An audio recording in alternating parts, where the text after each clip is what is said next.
आज करायला घेतला होता बीट पराठा आणि बीटचा पराठा कसा करायचा हे मी अगोदर यूट्यूबवर बघितलंसुद्धा आणि त्यामध्ये वेगवेगळे कोणी त्याचे लाटून पराठे करत होते.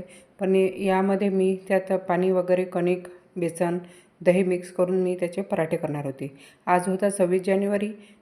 आज होती 26 जानेवारी, तर त्यामध्ये सकाळची पूर्णपणे गडबड होती.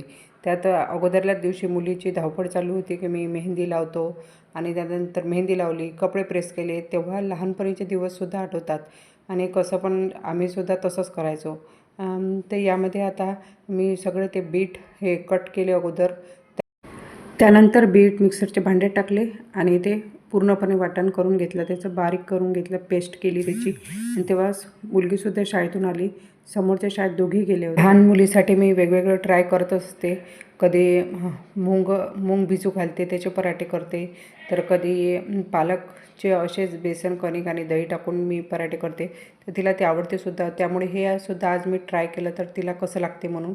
तर हे तर मी केलं, पण ते तिला आवडलं. पण मी खाऊन पाहिलं, मला तर एवढी चव नाही लागली. पण तिने तिच्यासाठीच केलं होतं. यामध्ये मी आता चटणीसुद्धा थोडीशी टाकत आहे आणि दहीसुद्धा थोडंसं टाकत आहे. जेव्हा आमच्यासाठी करते तेव्हा थोडं जास्त टाकते, जेव्हा मी पालकाचे वगैरे पराठे करते. आणि आमच्याकडे हे आयते म्हणतात याला. असेच आम्ही भाजी करतो तेव्हा पण टाकत असतो.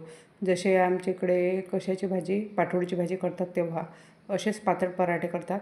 तर आता हा बीटचा पराठा याच्यावर टाकलेला आहे आणि थोडंसंच तेल टाकलं, कारण ते कसं हेल्दी म्हणून मुलीला खाता यावं म्हणून.